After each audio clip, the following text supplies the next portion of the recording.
안녕하세요. 과학사 김호연입니다. 오늘 또 여러분과 과학 철학적 접근 방법에 대해서 말씀을 드리겠습니다. 오늘은 우리들의 책 22페이지부터 23페이지까지 내용이 되겠습니다. 일단 역시 지난 영상에 했던 것들 한번 정리해 볼게요. 지난 영상에서 가장 중요한 건 포퍼의 반증주의였습니다. 반증주의. 그래서 반증주의라는 게 뭐냐? 그 전까지 귀납주의적 과학관을 통한 논리실증주의로 과학을 설명을 했다면, 포퍼가 이야기하는 반증주의는 과학이라고 하는 건 결론이 딱 내려지는 것이 아니라 반증을 할 수 있어야 된다. 그리고 그 반증 가능성이 높으면 우리가 그걸 이제 과학이라고 부른다 라는 말씀을 드렸어요. 그래서 이 과학이 발전하는 과정은 계속 결론이 내려지는 것이 아니라 계속 그 대담한 가설들이 세워진 후에 그 가설들을 검증하는 과정에서 검증에 이겨내고 있는가에 대한 판단을 해야 한다라는 말씀까지 드렸습니다. 그리고 말미에 이제 유사과학에 대한 설명을 했던 것 같아요. 자, 오늘은 점진적인 과학의 발전을 주장했던 포퍼를 반대하는 입장으로 말씀을 드릴게요. 자, 무슨 말이냐 하면, 토마스 쿤이라고 하는 사람이 포퍼의 반증주의가 틀렸다, 실제로 과학이 발전하는 모습을 보면 점진적으로 계속 앞으로 나아가는 것이 아니라 어떤 이벤트가 있고 그 이벤트를 통해서 확 바뀌는 것이다 라고 설명을 하게 됩니다. 그래서 오늘 이야기할 토마스 쿤의 이제 과학에 대한 관점이 되겠습니다.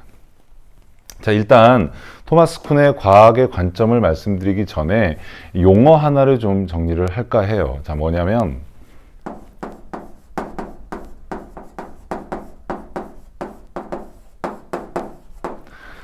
패러다임이라고 하는 용어가 있습니다.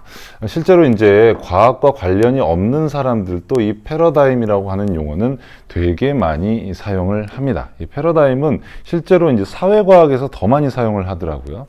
그래서 패러다임이라고 하는 건 뭐냐, 쉽게 말씀드리면 가치관 같은 거예요. 그 가치관이 왜 가치관이라는 표현을 쓰면 될 것 아니냐가 아니라 어떤 자연 현상을 설명하는 데 있어서 과학자 그룹이 전체적으로 가지고 있는 기술이라든지 이론이라든지 인식이라든지 신념이라든지 그런 것을 모두 다 합쳐서 우리는 이제 패러다임 이렇게 부르게 됩니다. 그리고 토마스 쿤은 자신의 저서 과학혁명의 구조라는 책에서 이 패러다임이라는 말을 처음 사용을 하게 됩니다. 물론 지금은 이제 많은 사람들이 이제 패러다임이라는 말을 쓰게 되죠.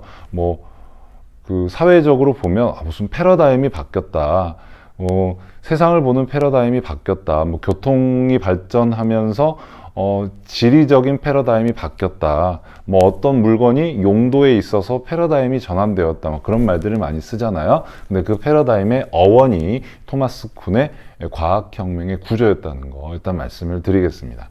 그래서 이 패러다임이라는 게 뭐냐, 용어 정의로만 말씀드리면 좀 와닿지 않으실 테니까 예를 하나 들어볼게요. 우리 교과서상에 들어있는 예입니다. 예를 들어서 사과가 있는데요, 이게 띡 하고 바닥에 떨어졌어요. 그러면 사과가 바닥에 떨어진 것을 설명하는 설명 체계가 시대에 따라서 다르다는 거야. 자, 무슨 말씀이냐, 고대 그리스의 철학자, 누구나 다 아는 사람 아리스토텔레스 기억나십니까? 아리스토텔레스.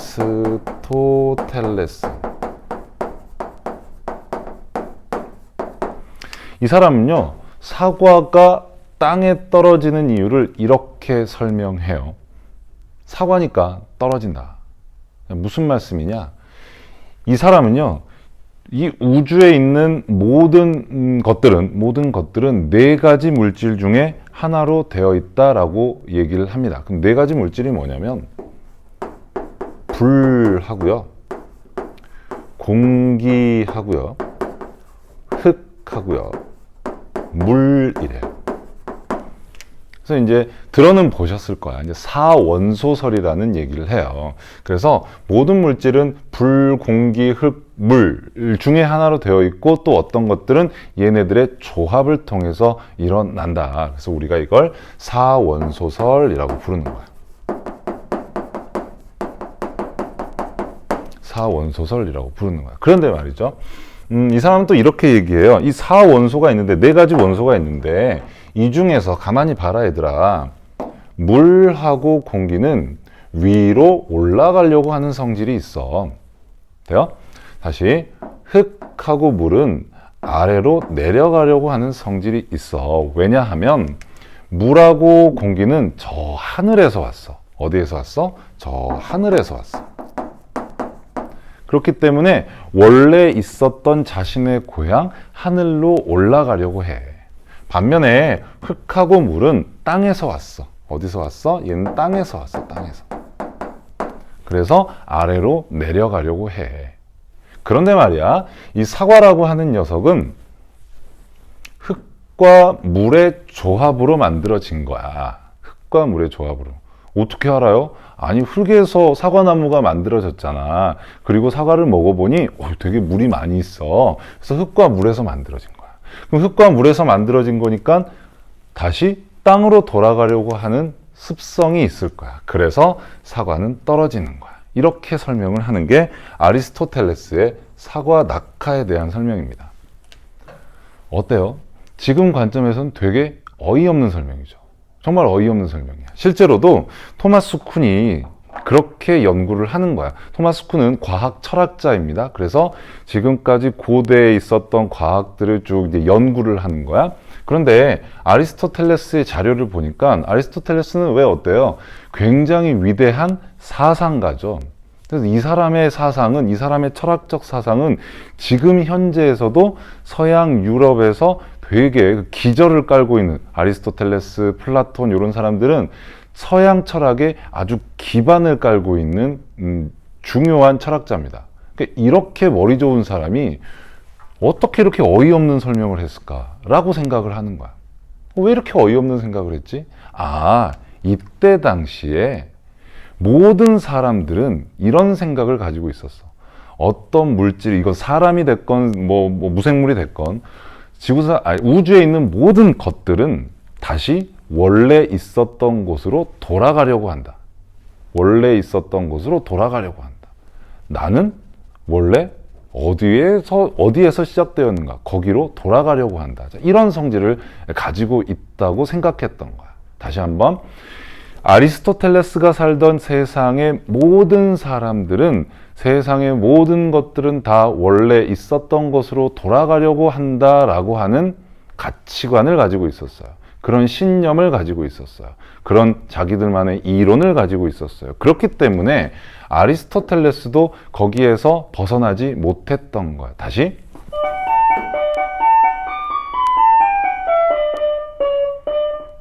이 사람은 그 고대 그리스의, 다시, 고대 그리스의 패러다임에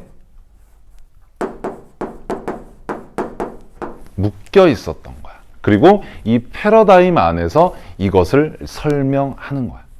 돼요? 자, 반면에 여러분 또 잘 아시는 뉴턴 있죠? 뉴턴. 뉴턴이라고 하는 사람은 이렇게 또 이야기를 해요. 아니야. 뉴턴은 이렇게 이야기해요. 사과가 땅에 떨어졌어? 사과가 땅에 떨어지는 건 말이야, 그렇게 설명하는 게 아니고 이런 거야. 뭐냐? 질량을 가지고 있는 모든 물질은 서로 끌어당기는 거야. 다시. 질량을 가지고 있는 모든 물질은 서로 끌어당기는 거야. 자, 끌어당기는 거. 이거 우리가 두 자로 인력이라고 부르죠. 모든 물질은 인력이라는 게 있어. 이렇게 설명을 하기 시작합니다. 그래서 야, 지구하고 사과가 있으면 지구도 질량이 있지, 사과도 질량이 있잖아. 두 개가 질량이 있으니까 서로 끌어당기는 거야. 다만 나는 지금 지구 위에 서 있잖아. 그러니까 지구가 움직이는 건 느끼지 못하고 사과가 지구로 오는 건 볼 수 있다는 거야. 그걸 우리가 관찰한 모습이 사과가 떨어진다라고 하는 거야. 자, 이렇게 해서 뉴턴은 지금까지 아리스토텔레스 이후의 사람들이 알고 있었던, 생각했던 그런 방법으로 사과의 낙하를 설명한 게 아니라 자신의 방법으로 사과의 낙하를 설명하게 되죠. 자, 이런 경우에 이 뉴턴은 새로운 패러다임을 만들어내는 거야. 그리고 지금 이 순간까지도 여러분들은 사과가 떨어지는 걸 뉴턴의 패러다임으로 해석을 하고 있죠. 괜찮아요? 자, 한 번 더 갈게. 그런데요, 어떤 사람은 이렇게 설명하지 않기도 해요. 무슨 말이냐면, 여러분도 이름도 많이 들어보셨지. 천재의 대명사 누굽니까? 아인슈타인. 아인슈타인은 이렇게 얘기해요. 야, 질량을 가지고 있는 두 개의 물질이 끌어당겨? 지네들이 뭔 줄 알고 끌어당겨? 그런 건 있을 수 없어. 자, 어떻게 하는 거냐면, 질량은 얘들아, 질량은 시간과 공간을 휘어지게 만들어. 돼요? 그럼 시간과 공간이 휘어지기 때문에 얘네들이 그 휘어진 공간으로 움직이는 거야 라고 설명을 합니다. 뭡니까? 상대성 이론이라는 거죠. 상대성 이론이라는 거죠. 그러면 다시 한번 정리할게요. 사과가 떨어진다라고 하는 요 현상 하나를 가지고 아리스토텔레스 시대의 사람들은 사원소설을 통해서 자신이 시작됐던 고향으로 돌아간다라고 하는 패러다임으로 설명을 하고 있고요. 뉴턴은요, 만유인력의 법칙이라고 하는 패러다임을 만들어 놓고 그것을 통해서 설명을 하고 있고요. 아인슈타인은요, 시공간은 휘어지고 있어. 시공간은 질량에 의해서 휘어질 수 있어 라고 하는 상대성 이론을 가지고 설명하고 있습니다. 자, 사과가 떨어진다라고 하는 현상은 변함이 없죠. 그러면 이 변함이 없는 현상을 설명을 할 때 그 설명 방법은 어때요? 이렇게 다양해진다고요. 그러면 이 사람들이 이것을 설명할 때 그 설명의 근거가 되었던 것은 무엇입니까? 그것을 우리가 패러다임이라고 부릅니다.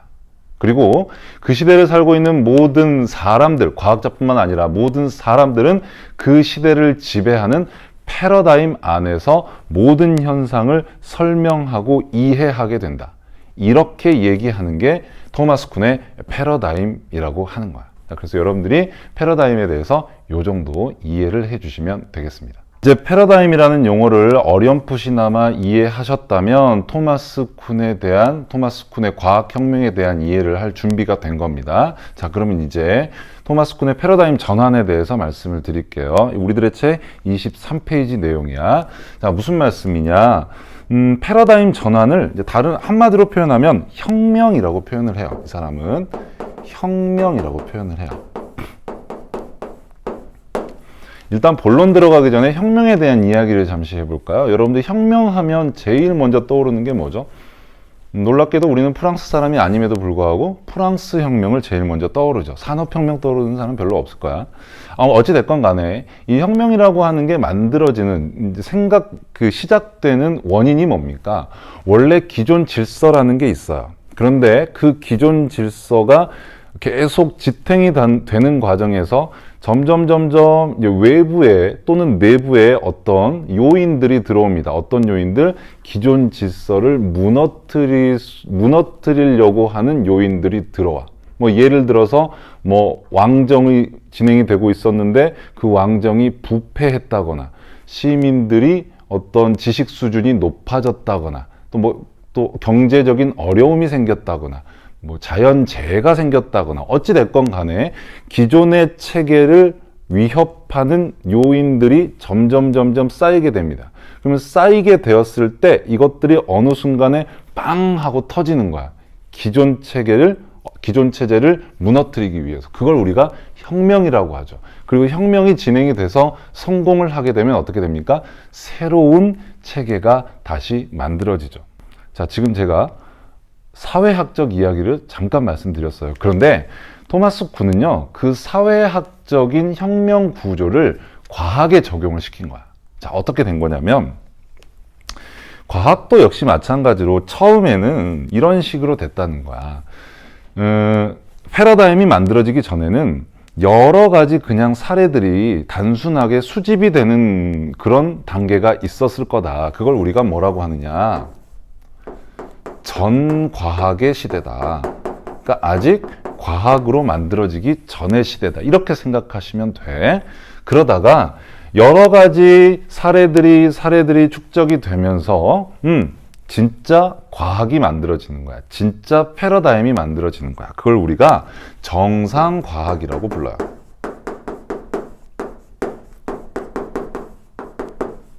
정상과학의 시대가 된다. 그럼 이 정상과학의 시대에는 어때요? 패러다임이 만들어지겠죠. 예를 들어서 물, 불, 공기, 흙 이런 것들로 모든 우주가 구성되어 있고 각각의 물질들은 원래 왔던 하늘 또는 땅으로 가려고 한다라고 하는 패러다임이 만들어지는 거야. 그리고 이 패러다임은 이제 어떻게 해요? 모든 세상의 현상들을 설명하는 도구로 작동하게 됩니다. 기존 체계가 되는 거야. 그러다가 어느 순간에 이것들을 위협하는, 이것들을 위협하는 여러 가지 요인들이 등장하게 됩니다. 그리고 정상과학을 공격하기 시작해요. 우리가 이걸 뭐라고 합니까? 변칙 사례라고 불러요. 뭐 자세하게 이야기를 해드릴 필요는 없겠지만 그런 거죠. 여러분 천동설 알고 계시죠? 지구를 중심으로 세상은 돌아간다. 우주는 돌아간다. 옛날에는 천동설을 믿었지요. 이유가 뭐였어요? 신이라고 하는, 신중심주의라고 하는 패러다임이 있었죠. 그리고 신은 인간을 창조했고 인간은 우주의 중심이다 라고 하는 패러다임이 있었어요. 그 패러다임을 가지고 우주를 설명했어요. 그걸 우리가 천동설이라고 하는 거죠. 그런데 어떤 학자들이 가만히 이렇게 하늘을 보니까 야, 지구가 중심이고 행성이나 별이 이렇게 움직인다면 계속 같은 방향으로 돌아가야 되는 거 아니냐. 계속 같은 방향. 그런데 어떤 행성들은 가다가 역으로 움직이기도 한다 이거야. 이걸 우리가 이제 역행이라고 합니다. 뭐 그것까지 하실 필요는 없어요. 어찌됐건 우리가 예측했던 천동설 가지고 예측했던 행성의 움직임과 다른 현상들이 계속 등장을 하기 시작해요. 이거 어떻게 설명할까? 그래서 나온 게 지동설이죠. 야, 우리가 주인공이 아니라 우리가 태양 옆으로, 우리가 우주의 주변으로 비껴나 있으면 설명이 돼 라고 이야기를 하기 시작합니다. 그런 현상을, 그걸 우리가 뭐라고 하느냐? 위기라고 합니다. 다시 한번, 정상과학, 기존의 체계가 있었는데요. 이것들을 공격하는 변칙 사례들이 정상과학을 위협하게 됩니다. 그렇게 되면 위기가 찾아오는 거야. 위기가 찾아오는 거야. 그러면은 이 위기 상황이 이제 너무 심해지면, 아까 프랑스 혁명 말씀드렸듯이 그 민중의 고통이, 왕권의 부패가, 이런 것들이 계속 축적이 되면 어느 순간에 빵! 하고 어때요? 터져버린다고요. 그걸 우리가 뭐라고 하느냐? 과학혁명이라고 부르는 겁니다.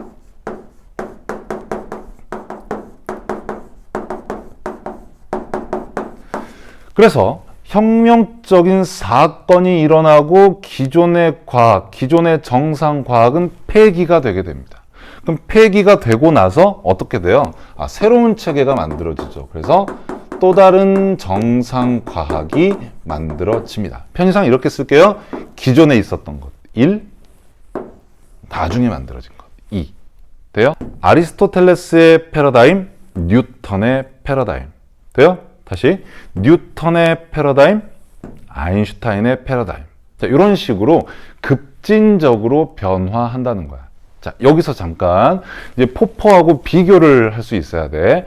포퍼는 왜 어떻게 과학이 발전한다고 했어요? 다시, 포퍼는 과학이 발전한다고 했어요. 발전한다고 했어요. 근데 어떻게? 점진적으로 발전한다고 했어요. 반증 사례가 들어오면 그 반증 사례에 의해서 반증이 되면 없어지고 그 반증 사례에 버티게 되면 버티고 있다가 또 다른 반증 사례에 대해서 반증이 되면 없어지고 하면서 계속적으로 점진적으로 과학은 단단하게 발전하게 된다. 이게 포퍼의 반증주의적인 과학관이었습니다. 그런데 토마스 쿤은요, 아니야. 점진적인 거 아니야. 점진적인 거 아니야. 그냥 혁명적으로 일어나는 거야. 어떻게? 패러다임 전환의 혁명을 통해서, 과학혁명을 통해서. 그래서 정리하면 이 토마스 쿤의 패러다임의 가장 중요한 점은 과학은 혁명적, 급진적으로 변화한다. 그 변화는 과학 혁명이다. 또 다른 말로는 패러다임 전환이다.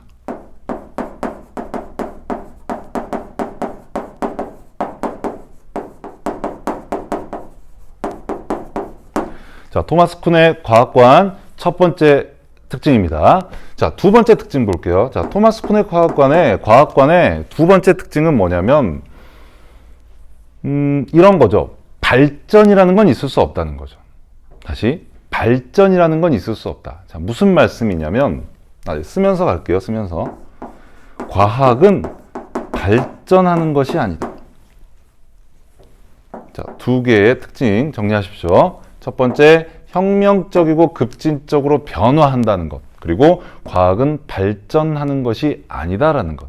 무슨 말씀이냐면, 아리스토텔레스 다시 계속 이야기하는데 아리스토텔레스의 과학이 뉴턴의 과학보다 못한 겁니까, 여러분? 그건 아니라고요. 왜요? 아리스토텔레스는요, 그 시대를 지배하던 패러다임 속에서 가장 멋있는 설명을 한 거예요. 가장 정확한 설명을 한 거예요. 뉴턴의 패러다임이 아인슈타인의 패러다임보다 못한 겁니까, 여러분? 아니죠. 뉴턴 천재잖아요. 뉴턴의 패러다임 속에서 뉴턴은 모든 물질의 운동을 가장 정확하고 아름답게 표현을 한 겁니다. 다만 아인슈타인하고 다를 뿐이죠. 됐죠? 그래서 발전하는 건 아니라는 거야. 과학은 발전하는 게 아니라 어떤 기존의 체계가 있으면 그 기존 체계가 변화하는 거라는 거야. 어떤 걸 통해서? 혁명을 통해서, 과학혁명을 통해서. 물론 다음 영상에서 이 부분을 과학자들이 굉장히 많이 공격을 합니다. 토마스 쿤의 이 변화한다, 발전하지 않는다, 이 부분에 대해서 그 과학자들이 이제 계속 이제 공격을 하게 되는데 거기에 대한 말씀을 드릴 거고, 어쨌든 이번 시간에는 칼 포퍼의 반증주의와 그 다음에 토마스 쿤의 과학혁명의 구조에 대해서 비교를 하시면서 정리를 해 주시면 되겠다. 자, 이렇게 말씀드리겠습니다. 수고하셨습니다.